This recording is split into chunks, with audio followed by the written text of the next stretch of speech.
Hello friends, chemistry class 12th के इस video में आपका हार्दिक स्वागत है। जैसा कि आप सभी जानते हैं, बोर्ड एग्ज़ाम से पहले प्रैक्टिकल एग्ज़ाम आयोजित होने वाले हैं।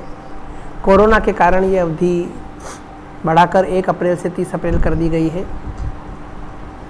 सामान्यतः यह टाइम पीरियड 15 जनवरी से 15 फरवरी लगभग 1 माह का होता है और 30 नंबर मैक्सिमम इसमें दिए जा सकते हैं। पूरी एग्ज़ाम जो प्रैक्टिकल केमिस्ट्री की एग्ज़ाम होती है वो 30 नंबर्स की होती है। तो ये 30 अंकों का विभाजन किस प्रकार है वो आज उसके लिए यह वीडियो बनाया गया है। प्रैक्टिकल एग्ज़ाम्स का मार्क्स डिस्ट्रीब्यूशन, यही आज का टॉपिक है। तो शुरू करते हैं हम आज का टॉपिक। सबसे पहले जो प्रायोगिक परीक्षा होती है वो उसका समय है 4 घंटे। ठीक है, अच्छा, न्यूनतम पास होने के लिए इसमें चाहिए 10 नंबर और मैक्सिमम नंबर दिए जा सकते हैं इसमें 30 नंबर। ठीक, अब ये 30 नंबर्स जो हैं वो उसका डिवाइडेशन किस प्रकार से है वो हम देखना चाहेंगे। सबसे पहला है आपका टाइट्रेशन, अनुमापन। इसके बारे में हम आगे और विस्तार से पढ़ेंगे और एक एक वीडियो और बनाता जाऊंगा मैं। सबसे पहले आज हम केवल मास डिस्ट्रीब्यूशन देख रहे हैं। तो आयतनात्मक विश्लेषण, वॉल्यूमेट्रिक एनालिसिस यानी अनुमापन। टाइट्रेशन आपके एसिड बेस टाइट्रेशन है, एक तो अम्ल क्षार और एक ऑक्सीकरण अपचन अनुमापन। ये है 11 नंबर का। ठीक, दूसरा है अकार्बनिक लवण का गुणात्मक विश्लेषण, जिसमें 2 धनायन और 2 ऋणायन, जिसे कहते हैं मूलक। तो 2 अम्लीय मूलक और 2 भास्मिक मूलक या 2 क्षारीय मूलक, है ना। टोटल 4 मूलक आपको निकालने हैं, 2 अम्लीय और 2 क्षारीय। ठीक है, इन्हीं को हम कहते हैं धनायन और ऋणायन। तो इनऑर्गेनिक सॉल्ट आपको मिलेगा अननोन, उसमें आपको 2 अम्लीय और 2 क्षारीय मूलक निकालने हैं और ये प्रैक्टिकल है आपका 8 नंबर का। ठीक, तीसरे नंबर पे जो प्रैक्टिकल आता है वो 3 प्रकार के हैं, 3 विभिन्न प्रकार के दिए जा सकते हैं। क्योंकि देखो तीसरे नंबर का जो प्रैक्टिकल है उसमें स्पेशली दिया जाता है गाइडलाइन के अंदर कि वो हर बच्चे को अलग मिलना चाहिए, इसीलिए इसमें 3 भाग दे रखे हैं। हालांकि इस वर्ष कोरोना के कारण 100% कोर्स को 60% तक रिड्यूस किया गया है, इसलिए इस बार थोड़ी ढील दी जा सकती है। और एग्जामिनर भी जानते हैं कि बच्चों का बराबर आना जाना नहीं हुआ है, कोरोना के कारण बच्चों की अनुपस्थिति रही है। जो थोड़ा बहुत समय मिला है वो भी थ्योरी को पढ़ाने में गया है, तो प्रैक्टिकल्स में इतनी प्रैक्टिस नहीं हो पाई है, इसलिए कोरोना के कारण इस वर्ष थोड़ी ढील दी जा सकती है। लेकिन कोरोना के बिना ये ध्यान रखना आवश्यक है, प्रयोग संख्या 3 के अंदर प्रत्येक बच्चे को प्रैक्टिकल अलग मिलना चाहिए, इसलिए यहाँ पर 3 प्रकार के प्रैक्टिकल दिए गए हैं। तीसरा जो हमारा प्रैक्टिकल है वो 4 नंबर का है। इसमें कौन कौन से देखना। सबसे पहला है कार्बनिक यौगिक में क्रियात्मक समूह की पहचान करना। आपको ऑर्गेनिक कंपाउंड दिया होगा जनरली, अच्छा सॉलिड फॉर्म में भी हो सकता है, लिक्विड फॉर्म में भी हो सकता है, और जनरली आप इसे सूंघ कर यानी गंध के द्वारा भी पहचान सकते हैं कि इसमें कौन सा फंक्शनल ग्रुप है। भाई सिरके जैसी स्मेल है तो एसिड हो सकता है, एसिटिक एसिड है तो एसिड हो सकता है ना। फिनोल हो सकता है, अल्कोहल हो सकता है, aldehyde, ketone, amine, nitro, ester, कुछ भी हो सकता है। तो ये क्रियात्मक समूह की पहचान करना, ये 4 नंबर का। ठीक है, अच्छा, ये तो आपके मुख्य रूप से 7 या 8 ही हैं। 15 का बैच बनता है जनरली। तो दूसरे बच्चों को क्या दें? दूसरे बच्चों को जनरली हम खाद्य पदार्थ में कार्बोहाइड्रेट, प्रोटीन और वसा का परीक्षण, ये टेस्ट देते हैं। इसमें खाद्य पदार्थ कोई भी आपको एक्सट्रैक्ट दिया होगा या खाद्य पदार्थ सीधा भी दिया होगा। आपको आलू दिए होंगे, आलू के टुकड़े काट करके उसका जो एक्सट्रैक्ट निकलता है उसको छान करके लेते हैं, उसमें स्टार्च होता है। चावल का पानी, चावल दे देते हैं तो उसका पानी होता है, उसमें स्टार्च होता है। ठीक है ना। अंगूर, पके हुए अंगूर दे सकते हैं आपको। प्रोटीन के लिए दूध दे सकते हैं या दाल का पानी दे सकते हैं हम। तो ये जो खाद्य पदार्थ दे रखे हैं इनमें आपको कार्बोहाइड्रेट, प्रोटीन और वसा का परीक्षण करना। ये भी इसी में आ रहा है, या तो ये मिलेगा या मिल, दोनों में से कोई, तीनों में से कोई एक मिलेगा। तीसरा है अकार्बनिक लवण का निर्माण। अकार्बनिक इनऑर्गेनिक सॉल्ट में कौन कौन से आते हैं? Ferrous ammonium sulphate, potash alum जिसे फिटकरी कहते हैं, है ना। तो मोर लवण या पोटाश एलम, इनका निर्माण हो सकता है। तो इन तीनों में से कोई एक प्रैक्टिकल आपके एग्जाम में आएगा।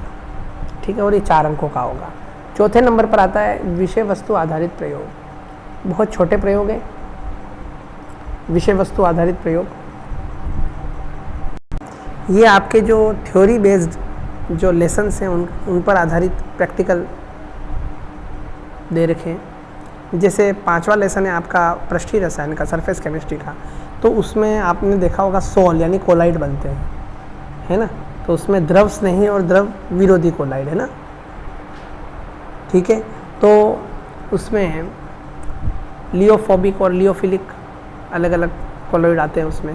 तो गोंद का सोल, स्टार्च का सोल, फेरिक हाइड्रोक्साइड का सोल, एल्यूमिनियम हाइड्रोक्साइड का सोल, आर्सेनिक सल्फाइड का सोल, 5 सोल तो यही हो गए सोल वाले में से, है ना। अच्छा, कुछ आपके विषय वस्तु आधारित पे केमिकल काइनेटिक्स में से दे सकते हो आप। 3rd लेसन है आपका अपने इलेक्ट्रोकेमिस्ट्री, उसमें से दे सकते हो आप। उसके बाद प्राथमिक एल्कोहल, द्वितीयक एल्कोहल, तृतीयक एल्कोहल में अंतर लिख सकते हो। Primary amine, secondary amine, tertiary amine में अंतर लिख सकते हो। जो आपको आपके टीचर्स ने, आपके सब्जेक्ट टीचर ने लिखा रखे उनमें से ही आपको विषय वस्तु आधारित प्रयोग मिलेंगे। ये है 3 नंबर के, 3 नंबर के, ठीक। प्रैक्टिकल रिकॉर्ड बुक ये है 2 नंबर की। प्रैक्टिकल रिकॉर्ड बुक में कोरोना के कारण अभी प्रैक्टिकल की संख्या घटा करके 30 से 20 कर दी गई है, लेकिन सामान्यतः 30 प्रैक्टिकल्स तो आपके होने ही चाहिए। 30 प्रैक्टिकल होंगे तो आपको 2 नंबर मिलेंगे, और कोरोना में 20 होंगे तो आपको 2 नंबर मिलेंगे।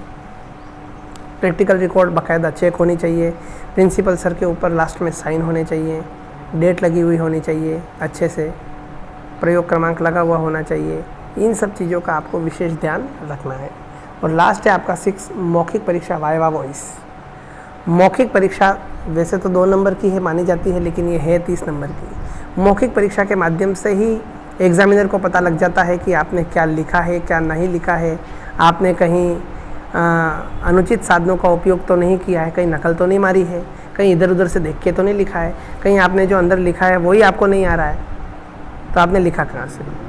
तो मौखिक परीक्षा के माध्यम से परीक्षक छात्र की सामान्य केमिस्ट्री के बारे में जानकारी को चेक करता है, और मिनिमम इसमें नियमानुसार 4 क्वेश्चंस तो पूछे ही जाते हैं। 4 क्वेश्चंस आर एसेंशियल हियर, ठीक है। तो ये मोटे मोटे रूप में मैंने आपको बता दिया कि आपका 30 नंबर कैसे बटे हुए, वापस देख लीजिए आप। 11 नंबर टाइट्रेशन, मूलक के 2 मूलक, 2 अम्लीय 2 क्षारीय मूलक के 8 नंबर, ऑर्गेनिक हो चाहे कार्बोहाइड्रेट प्रोटीन वसा हो या इनऑर्गेनिक सॉल्ट का निर्माण हो, ये 4 नंबर, विषय वस्तु के 3 नंबर, रिकॉर्ड के 2 नंबर और 2 नंबर का वाइवा, कुल मिलाकर के 30 नंबर, ठीक। ये आपको मोटे मोटे रूप में जानकारी दी मैंने। अब इनके अंदर की जानकारी देते हैं कि इनमें भी अलग इंटरनल डिस्ट्रीब्यूशन कैसा है, ठीक है, वो हम एक एक को देखेंगे। सबसे पहले हम देखेंगे टाइट्रेशन। तो टाइट्रेशन के 11 अंक जो हैं वो कैसे बांटे हुए वो हम देखना शुरू करते हैं। तो जैसा कि मैंने आपको बताया, आपके कोर्स में 2 प्रकार के टाइट्रेशन हैं, एक तो अम्ल क्षार अनुमापन और एक ऑक्सीकरण अपचयन अनुमापन, ठीक है। अम्ल क्षार अनुमापन है आपके सोडियम हाइड्रोक्साइड और ऑक्जेलिक अम्ल पहला, दूसरा है सोडियम कार्बोनेट और HCl। ऑक्सीकरण अपचयन अनुमापन है आपके केमिनोफोर versus FAS ferrous ammonium sulphate, दूसरा है पोटेशियम परमैंगनेट केमिनोफोर वर्सेज ऑक्जेलिक एसिड, और potassium dichromate versus ferrous ammonium sulphate या फेरस सल्फेट, ठीक है। तो इसमें देखते हैं हम, सबसे पहला है आपका 2 नंबर है आपके कांच के उपकरणों का सही प्रयोग। तो कांच के उपकरण यानी ब्यूरेट है, पिपेट है, फनल है, कॉनिकल फ्लास्क है, इसका आप सही उपयोग कर रहे हैं कि नहीं कर रहे हैं। इसमें बहुत सी चीज़ें देखी जाती हैं। आप ब्यूरेट की रीडिंग सही ले रहे हैं कि नहीं ले रहे हैं, आप पिपेट में सही माप रहे हैं या नहीं माप रहे हैं, है ना। आप कहीं रीडिंग लेते समय ऊपर फनल लगा हुआ तो नहीं है आपका, नहीं तो आप सर को बता रहे हो सर मेरी रीडिंग है और ऊपर फनल लगा हुआ है, 0 नंबर मिलेंगे उसमें। तो ये कांच के उपकरणों का जो सही प्रयोग है, पिपेट के अंदर देखो रंगहीन विलियन है तो लोअर विस्कस देखना है, रंगीन विलियन है, कलरफुल सॉल्यूशन है केमिनोफोर जैसा, तो आपको अपर विस्कस देखना है।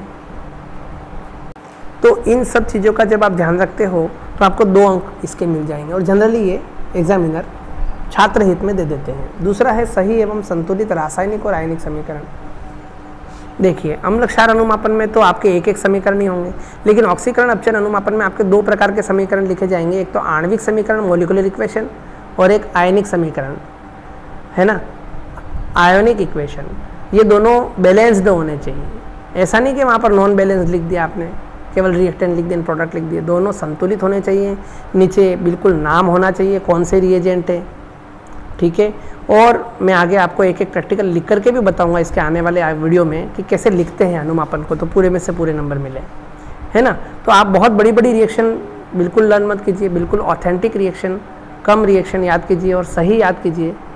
साइंस के अंदर सजावट का और बहुत ज़्यादा लिखने के नंबर नहीं है, टू द पॉइंट आंसर लिखिए और बहुत सही लिखिए, पूरे नंबर मिलेंगे। 2 नंबर के आपके क्या हैं, समीकरण के, केमिकल इक्वेशन। फिर आपकी प्रेक्षण सारणी 2 बनेगी, क्योंकि आप जानते हैं कि टाइट्रेशन आपके डबल टाइट्रेशन कोर्स में है। डबल टाइट्रेशन मतलब 2 बार टाइट्रेशन करना है आपको, है ना। आपके 3 विलियन मिलेंगे, ए, बी और सी। ए में ज्ञात विलियन, बी में अज्ञात विलियन, सेम पदार्थ का सेम केमिकल मिलेगा अंदर, जैसे A B ferrous ammonium sulphate का, B B ferrous ammonium sulphate का। सी होगा माध्यमिक विलियन, इंटरमीडिएट सॉल्यूशन, जो दोनों से रिएक्शन करता है। तो सी का एक बार ए के साथ टाइट्रेशन और सी का बी के साथ टाइट्रेशन, 2 प्रकार के टाइट्रेशन होंगे, तो 2 सारणियाँ बनेंगी और ये 2 अंक की 2 सारणियाँ बनेंगी। सारणी बनाते समय आपको याद रखना है कि इसमें भी सार्थक अंकों के प्रयोग का ध्यान रखना है। जैसे पिपेट की जो रीडिंग है उसको 20 मिलीलीटर लिखना है, 20.0 नहीं लिखना है। जहाँ पर पाठ्यांक है वहाँ मिलीलीटर नहीं लगाना है, जहाँ आयतन है वहाँ मिलीलीटर लगाना है। मिलीलीटर के अंदर m छोटा l बड़ा होना चाहिए, ठीक है। प्रेक्षण सारणी के अंदर ऊपर की रीडिंग 3 रीडिंग जनरली लेनी है आपको, उसमें ऊपर की रीडिंग ज़्यादा होनी चाहिए, बाकी की 2 रीडिंग कम होनी चाहिए और दोनों सेम होनी चाहिए, लास्ट की दोनों, उसको ही बोलते हैं हम सुसंगत आयतन या कॉन्कॉर्डेंट वॉल्यूम। इन छोटी मोटी चीज़ों का आपको ध्यान रखना चाहिए, ठीक है। और पिपेट में किसको ले रहे हैं और ब्यूरेट में किसको ले रहे हैं उसका भी उल्लेख प्रेक्षण सारणी में होना चाहिए। प्रेक्षण सारणी की हेडिंग भी हमेशा होनी चाहिए।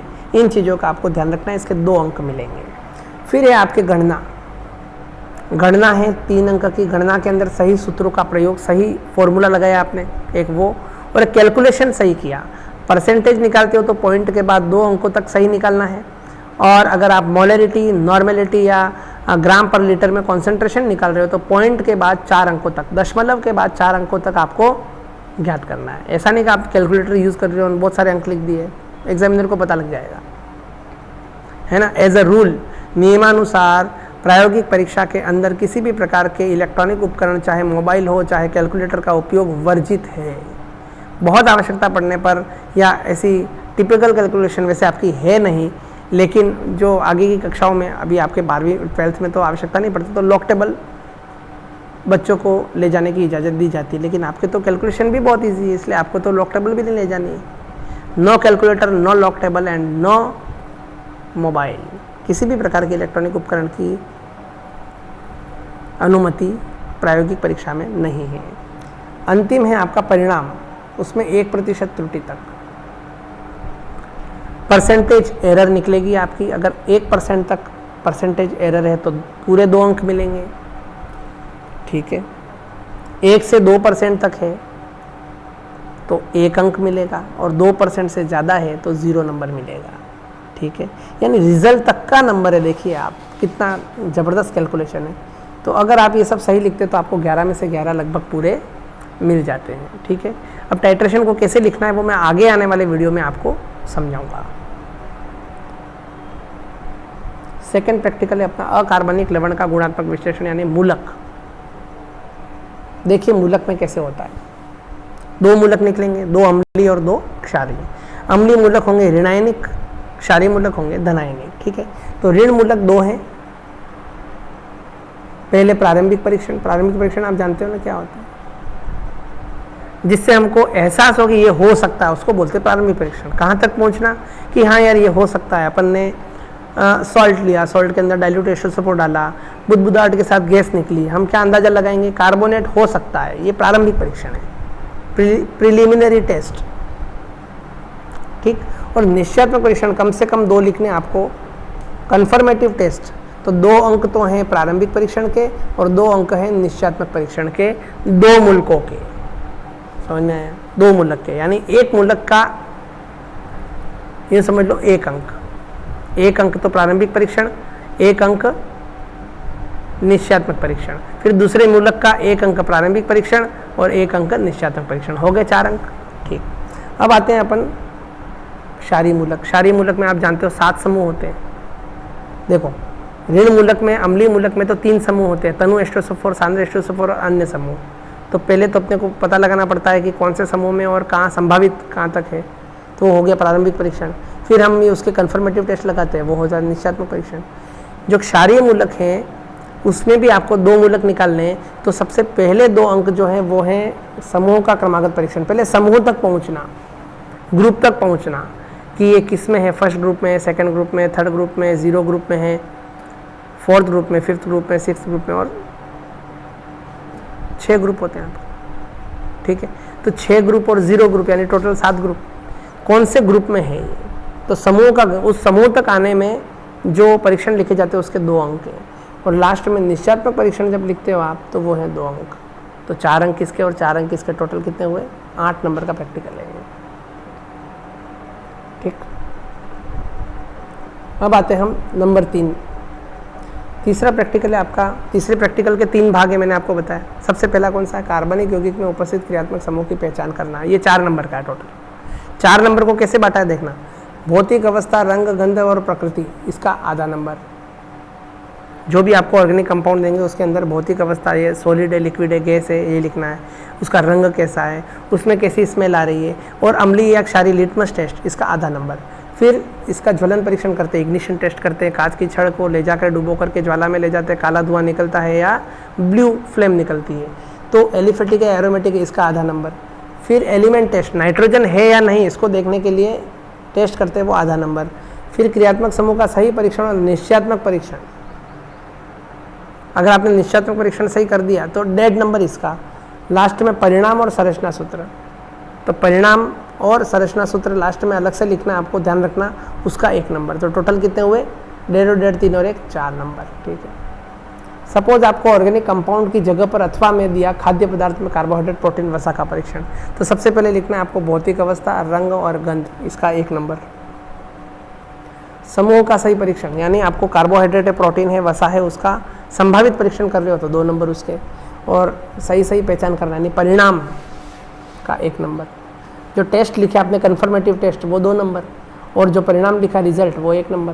ठीक, तीसरा है अकार्बनिक लवणों का निर्माण। अगर आपको ये दोनों नहीं दिए, तीसरा दे दिया, फेरस अमोनियम सल्फेट दे दिया या फिटकरी दे दी, पोटाश एलम, सिद्धांत लिखोगे वो 1 नंबर, विधि लिखोगे वो 1.5 नंबर, गलनांक या क्वथनांक निकालोगे वो आधा नंबर, और कितनी यील्ड मिली, यील्ड यानी लब्धि, कितने ग्राम मिला हमको, वो है 1 नंबर। तो ये कितने हो गए, ये भी टोटल 4 नंबर। ठीक है, तीसरा प्रैक्टिकल जो है, या तो आपको कार्बनिक यौगिक मिल सकता है, या आपको खाद्य पदार्थ में कार्बोहाइड्रेट, प्रोटीन, वसा का परीक्षण मिल सकता है, या फिर अकार्बनिक लवणों का निर्माण बनाने का विधि आपको मिल सकती है। ये तीनों 4 नंबर के अथवा में है, इनमें से कोई भी एक आपको मिलेगा। ठीक, अब आते हैं हम अंतिम प्रैक्टिकल जो है विषय वस्तु आधारित प्रयोग।